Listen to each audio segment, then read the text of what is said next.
This is Frank Islam, Chairman and CEO of our investment group and your host of Washington Current Review, where we interview leading voices from business, from politics, from education on our show. Today we are fortunate to have Dr. Pollard, who is the president of Montgomery College, on our show.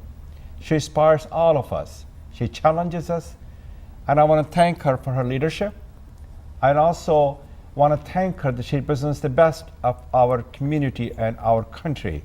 I'm invested in Montgomery College because the symposia is named after me. It's called Frank Islam Athenaeum Symposia. As you all know, the community college, which includes the Montgomery College, plays a pivotal role in creating the next generations of the innovators, educators, entrepreneurs, and leaders. They educate, they train, as well as they do many, many things at the Montgomery College, and we want to hear from Dr. Pollard about her vision, her values, and her passion and her commitment to education. Thank you very much, Dr. Pollard, for coming. I'm delighted to see you. So tell us a little bit about, to the audience, what does Montgomery College do, and how does it play a role, pivotal role, in creating the next generations of educators, innovators, entrepreneurs, and creators, and make our community better? What a wonderful question, and thank you so much, Mr. Islam, for your support of Montgomery College and the invitation to be here today. You have been such a wonderful champion of our institution, and also really, I think, helping us to embrace this role as a voice in the community to create a discourse community. So thank you so much for that. You're most welcome. I have the distinct pleasure of serving as the president of what I believe to be one of the most relevant institutions in contemporary America, that being Montgomery College.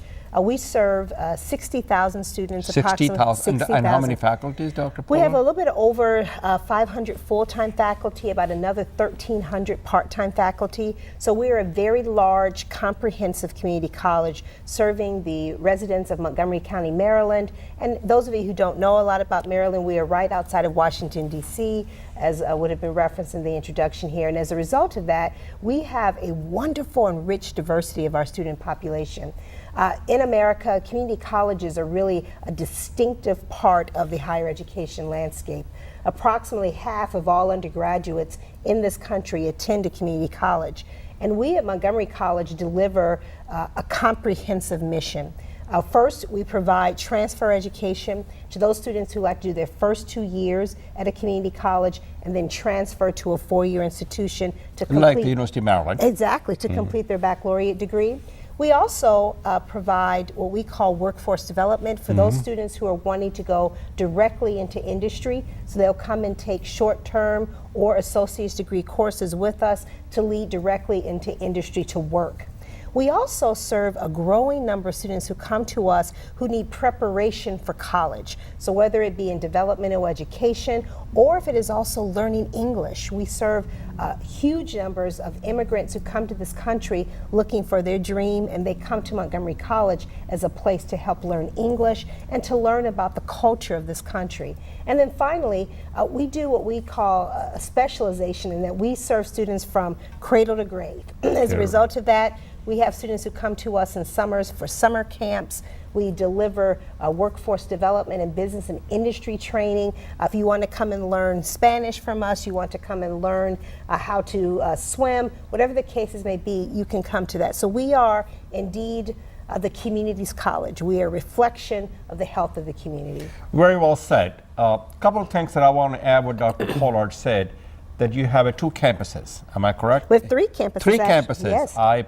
So name us those 3 campuses. Obviously, one in Germantown, we know. What about in Rockwell? What's the other one? And the last one is Tacoma Park, Silver Spring, which is actually our founding campus. Our founding. And she also mentioned a lot of students go from community college to the 4-year colleges, universities. As I understand, that 25% of the Montgomery College students go to University of Maryland, which is a pretty high. You also talk a little bit about the diversity, which we'll talk a little bit about that. And you also talk about the international students and the immigrations. So we will talk all those items as we progress in our interview today. Definitely. But I want to talk to you about the most important aspect that you're creating, the next generations of the leaders. It is STEM, science, technology, engineering, math. Let's not forget the arts and culture, which plays a pivotal role in engaging and inspiring our community. Art nourishes the roots of our culture. Art transcends all boundaries. Art represents the very best of our humanity, as President Kennedy said many times. Very much so. So tell us a little bit about the STEMs and art. And I know you're doing a great job in those areas, and I want you to tell us a little bit to the audience. Well, see, you've queued me up well on that because I have a couple of degrees in English, so I'm a little biased in that while we have exceptional work that we do in STEM, we also have phenomenal arts and humanities program. And let me start off with the STEM program. Montgomery College has a distinctive competency in STEM education. We have faculty who are some of the best prepared faculty across the country who choose to teach and who want to work every day with those students who want to move into STEM. So we have a significant number of students who come to us with the intent of becoming engineers, who want to be doctors, who want to help find the next cure for cancer, whatever the case may be. They can start their education at Montgomery College. In fact, we have the largest transfer engineering program in community colleges in the country. So we have about 1,200 to 1,300 students enrolled in that program. And as you point out, University of Maryland, College Park loves our engineering students, and they are very fortunate to be received there well. We also have a growing biotechnology program where we have students who are working, one, to either become bench workers, to work with scientists in the biotechnology field, but we also have those who are wanting to, again, go in and have advanced education in biotechnology, so they have a pathway to transfer through us as well. So we have an exceptional program in all of those spaces, and our students are transferring to some of the most elite institutions in the country: University of Maryland, University of Georgia, Georgia Tech. We had students go to MIT last year. So and Harvard? Harvard, we are quite excited and proud of that. But we also know for us is that we well prepare our students for that work. We equally do that in the arts and humanities. We have a robust arts program at our institution, and again, humanities, where students can start their undergraduate experience with us and then transfer to a four-year institution, or they can learn technical programs that can lead them directly into work in that space. So one of the things that I feel most proud of is the integration now that we're seeing of STEM with the A of arts into STEAM. Very well hearing said. A lot of that, so explain to us about the arts and culture, that program that you have at Montgomery College.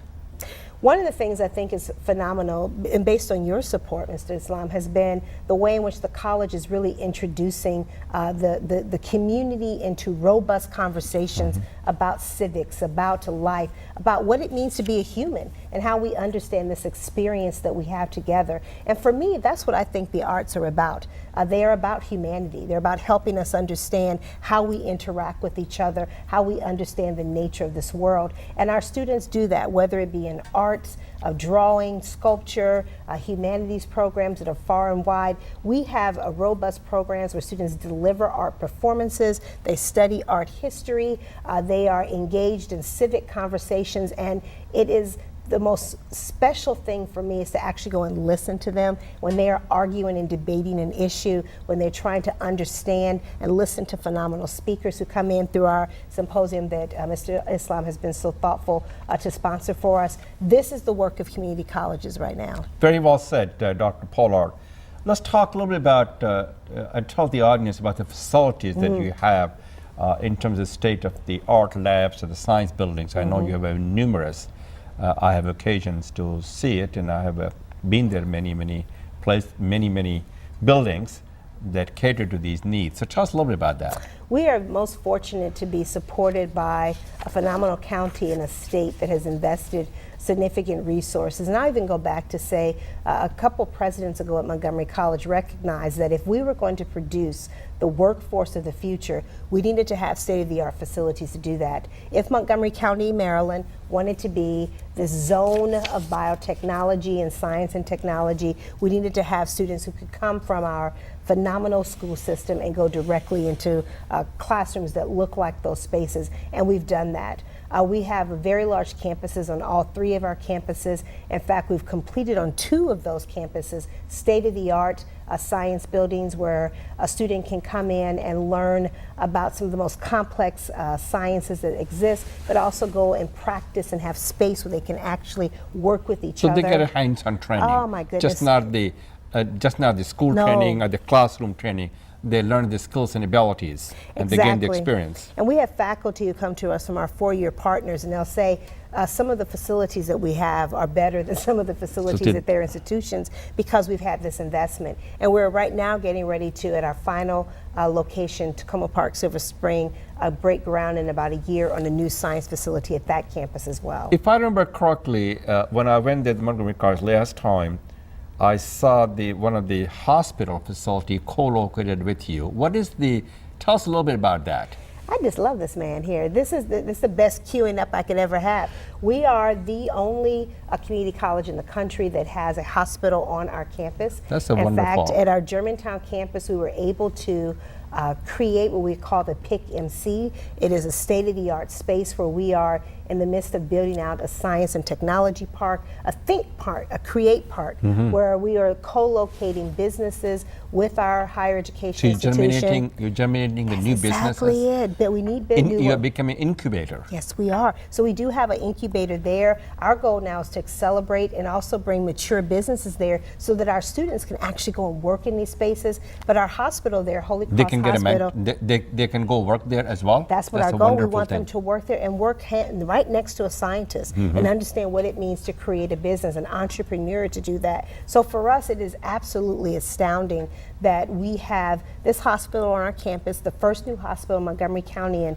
almost 50 years, and it was a wonderful opportunity. What's the name of the hospital? The hospital is Holy Cross Hospital in Germantown. Which is one of the best hospitals in the state of Maryland. It is very highly ranked, and they work with us. So one of the wonderful secrets that the students can get internship there as well? So our nursing students can be there. But here's the other thing. When students think about health, they think about doctors and nurses. Yes. They don't realize that a hospital is a business, and there's a plethora of people that are needed to run that hospital, from business people to those who are going to be accountants, to those who are going to help support and keep a facility safe and ensure. And health management? Cybersecurity, all of those things. So and IT and all those things? Yes.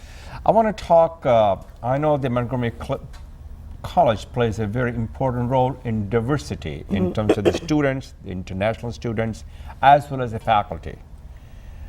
Why is diversity is important? Diversity is not of the color or creed, religion or race, a background or belief.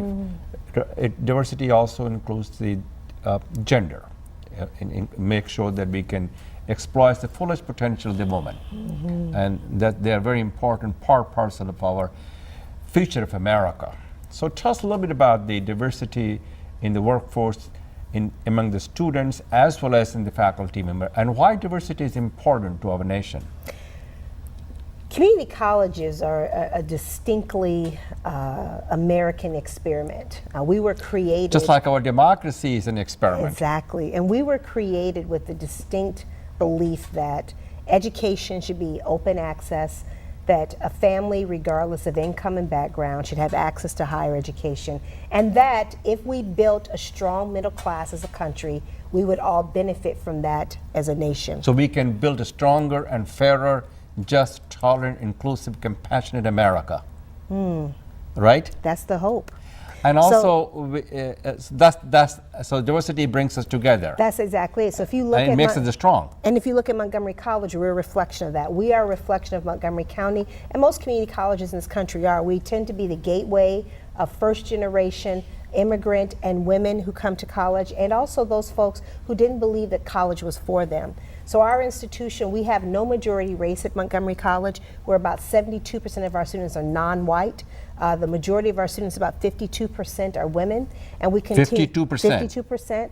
We continue to be the first choice of first-generation college students in Montgomery County, and we have about 7,000 international students who are enrolled at our institution. From every end of the earth? 164 countries, I believe, is the last number that I saw. So we are very representative of what America is now. We are truly America in miniature, and that's the beautiful part about what we do. I'll also share with you that our faculty and our staff, we work hard to have those populations reflect our students. So we have about 35% of our faculty who identify as non-white. We also have about 50% of our full-time faculty are women. So we are in an exceptional place in terms of that. We're continuing to do that. Our staff, about 60% of our staff at the institution are non-white, again, equally women. So we're working really hard to ensure that students be able to see faculty members and employees of the college who reflect their experience, who understand what they have lived through, and who are committed to their success. That's the So beautiful you thing. together having a diversity and diverse workforce and diverse students, as with the faculty, you're building not only a strong and fairer America, but shaping the future of America as well. Yeah, and this idea for us at our college, our board of trustees has been phenomenal in articulating to us a commitment to stay relevant, and be inclusive, and to really advance this idea of what we were charged to do as a community college, advance the American dream. So let's talk about the transferring the students that I mentioned during the beginning of my conversation, the 25% of the student from Emory College go to College Park, University of Maryland. So how do they transfer, and how do they go about doing so? Transfer continues to be, in a lot of ways, the bread and butter of the college.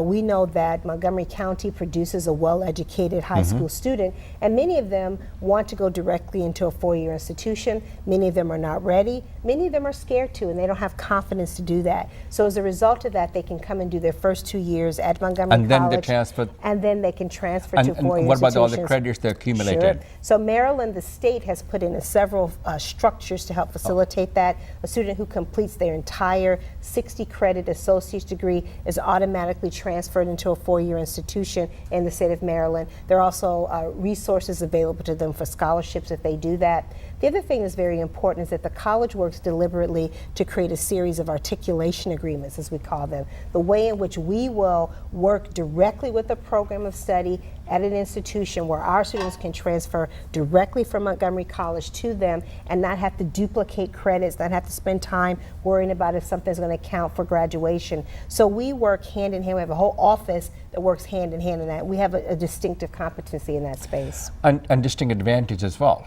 Yes, sir. So let's talk a little bit about the internship opportunity for the students.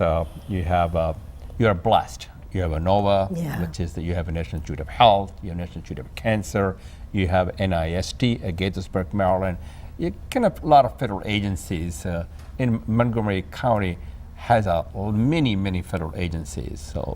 So what you're doing is creating the 21st century workforce by having the public and private partnership. But what kind of internship the students will have in those some of these federal institutions or some of the private institutions as well? At the top of your comments, you talked about this idea of creating real-world experiences for our students. And this idea is exactly what we do in internships. We work directly with a number of federal agencies, as you described, private employers who say, we will provide experiences for your students. They can work right next to a scientist. They can watch an idea go from creation to fruition. They can help look at an idea in a business Mind to space. market. Mind to market. So you can have students who have those experiences, whether it be federal agencies, as you described, who have been phenomenal in supporting Montgomery College, but also a number of large private businesses that are centrally located in Montgomery County provide work experiences for our students. So our goal is that every student, before they graduate at Montgomery College, has a work-based experience, that they understand what career they're wanting to go in and what that work actually looks like. And it is in their advantage to have these students as internships, so they can be employed of those institutions. Sure, and it's a competitive edge. It is a So if competitive you're able edge. to walk into a building and say, not only did I understand what the work is done here, but I've also worked with this person, and this person, and I know what the emerging issues are, that gives that student a competitive edge. So that's a public-private partnership. Now, what about the fact that a lot of companies and private sectors complain that the universities and colleges teaches the students, which has nothing to do with what we do. So how do you work with them to ensure that we teach our students what the employer is looking for? Yeah, we are very unique in that Montgomery College, for every one of our disciplines, we have a work council industry council that works with us. And those industry councils review curriculum, and they give us emerging issues and trends in the curriculum. They give us issues that we should be thinking about that our faculty, if we're hiring new faculty, they may volunteer to serve on a search committee. The other thing that they do is they provide these work-based experiences, and they advance our programs to their own employees. So for us, it's a win-win. That's what makes us very different than a lot of four-year institutions. We don't pretend to know that we know everything. We're dependent upon our career and private sector partners to give us that insight into what the emerging issues are. So when the students graduate from Montgomery College, they will be your ambassador to the communities. Certainly. How do you engage them to make sure they stay engaged with your community, with you? This is probably one of the most significant challenges for community colleges, because a number of our students come to us, and if they transfer... How do you track them? Yeah, we actually have, and a lot of that is self-reporting, so we have an alumni service, so students come into us and they register, and then we maintain a very active relationship with them, and hopefully they'll respond. We actually track them as well when they go to a four-year institution. So through the federal financial aid database, we're able to understand their success. We also are working on some pilot programs with the state of Maryland is doing a longitudinal database to have us actually be able to look at a student from kindergarten through graduation where they end up. It's going to take a little while to get that done. And there are a lot of success stories. And if you track those students, they'll be your ambassador. They will be the people who will help and support financially. Yes. Intellectually as well. So that's a very important part of the university, our college, for that matter. So let me shift some gears and talk a little bit about the people who are mid-careers. I mean, how do you go about helping them and supporting them and training them? I think this is what we specialize in, actually. Montgomery College. And that's very important, what you're doing. Yes, it is very important, because we are not the sector of education that is defined by the 18-year-old. In fact, the average age of our students is about 25. And I would actually say if you walk into our classrooms, it looks like you have students from 18 to 70 who are in classrooms. You say 18 to 70? 18 to 70. I mean, it's a matter of fact, my favorite is a couple of years ago, I was walking on our Rockville campus, and this older woman stopped me, and she said, I just want to tell you that I'm having the time of my life. She had recently retired. She'd come back and was taking a class in poetry and a class in women's studies, and she thought it was the best thing she'd ever done. And the joy. So it's a lifelong learning experience. Yes. So for us, we know that most Americans don't keep one job for life. They don't stay in one career for life. So what we do is we spend a lot of time working deliberately to help those people understand what are the new fields. So we know that cybersecurity, 20,000 vacant jobs in the Maryland, D.C. area. So how do we help people move into those career spaces? If someone says, you know what, I've been a certified nurse's assistant, and I actually want to become an RN now. So we want to spend time helping them make those transitions. So that's what we specialize in, putting them on a pathway, giving them support, hopefully financially supporting them, and most importantly, helping them find a job. As you know, Dr. Pollard, that this audience is the South Asians in Mid-Atlantic area. That includes the people from India, Pakistan, Bangladesh, Afghanistan, and some Central Asia as well. And India is a democratic country. The diversity and democracy, those are the values that binds us together as Americans in India. So tell us what exactly you're doing in India as far as the community college is concerned. I know you have made many trips there. So tell us a little bit about, and they do not have a community college. They don't understand the pivotal importance of the community colleges. So community colleges, especially Montgomery College. Yeah, Montgomery College has been very active in this space. I think as you know, I think I've probably been to India specifically about half a dozen times. You've been there more than I have been. I don't know. But what's very interesting about that is that we actually had a grant from the State Department in the Obama administration to help us began to help the government of India consider how to create a national community college movement.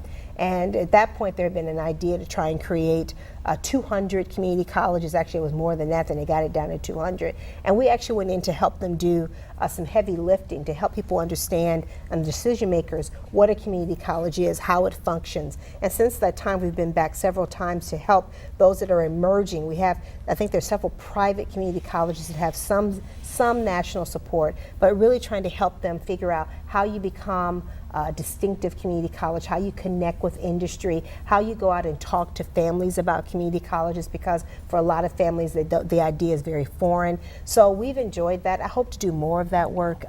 It is so work. I love India. It is a very, very special, it feels like home when I go there now. And as a result of that, we've been very successful in helping to talk about that. Our job is not to create a Montgomery College in India. I would like to see a number of Indian community colleges that rise up to meet the needs of this growing democracy. So, people who are philanthropists like myself, first of all, why they should invest in Montgomery College? I call power of purposeful philanthropy. Philanthropy is not a handout, but hands up. Yes, That's the difference between philanthropy and charity. That's what my definition is. And President Kennedy said many times, to whom much is given, much is expected. So tell us why people like myself and philanthropists, in general, philanthropists should invest in Montgomery College. Montgomery College is a distinctive role, has a distinctive role in Montgomery County. We serve those students who did not believe that they could go to college, as well as those who are the honor students. I often tell people we serve the working reservist and the returning veteran. We serve the highly gifted and talented student, as well as the person who is trying to figure out how to find their way to college. We serve the new career seeker and the mid-career changer. And all of those folks find them space in Montgomery College. Here's the point that I will leave you with in this. If you want to have a barometer about the health of a community, your community college is a reflection of that. Because we're the place where everyone comes who is trying to find their part of what's happening in that community. And we stand in the gap for a lot of people. So philanthropy is essential to that, because we are federally supported minimally by student tuition, but our county and our state support us. We're public institutions. If it were not for private philanthropy, we wouldn't have wonderful speaker series, wouldn't be able to provide scholarships, wouldn't be able to do the things that are critical for the health of a community. That's why philanthropy is important. So, you have a foundation, if I remember correctly. So tell us a little bit about the Montgomery College Foundation. Sure. So that's how you funnel the money and the have financial resources to help and reignite and retransform the community. Sure. The Montgomery College Foundation is a support organization of Montgomery College, and its intent very clearly is to raise dollars and through private philanthropy to help us support students through scholarships and special initiatives that are necessary to the institution. And as a result of that, we have wonderful private philanthropists such as Mr. Islam and others who come to us and say, I want to make an investment in your dream and your vision of this college. I want to make an investment in our community. I want to make an investment in your students. And they do that through multiple ways. And for us, this is a wonderful way to see your dollars affecting your community directly. I often say if you can give where you live, that's an important part about this. And that's what Montgomery College is about. We are the community's college. The opportunity to support your students who go here is critical to the health of the community. As you know, the Montgomery County is very diverse. Yes. And a lot of new faces of immigrants. And some of them do not speak English. Oh, sure. And they're the, how do you help them to attend the college? And how do you support them to register and get acquainted and oriented with the county as well as the college? This is another one of our specialty areas. Montgomery College has a robust ESL program where we're working with communities to learn English. We also have a very active citizenship program to help people understand the pathway to citizenship. We have a very active program that helps students understand culture. We have a veteran center that also helps those folks who are coming in who may have served in the military, which we actually have people who come to citizenship through veteran services. The other one we have is a refugee center, which has been refugee center. Refugee center. So those those of folks who are here on special status in this country as refugees and are being relocated oftentimes from war-torn countries, and they're here as a refugee status, we have a center to really help them in very intensive ways understand culture, help them understand language, and help them be very successful in the community. So they will not have the barrier of the biases. No, one would hope. We can't take the biases away, but we can certainly help try to ameliorate them. So tell us a little bit about the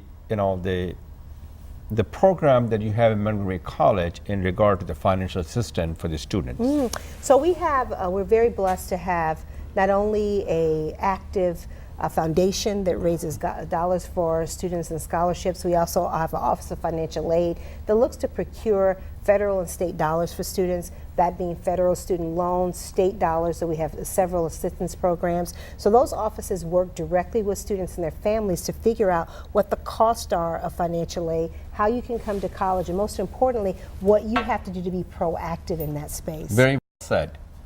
As you know, the higher education plays a pivotal role in creating the next generations of Americans. It's a gift that keeps on giving. It is a bridge to the future, and it's an opportunity creator.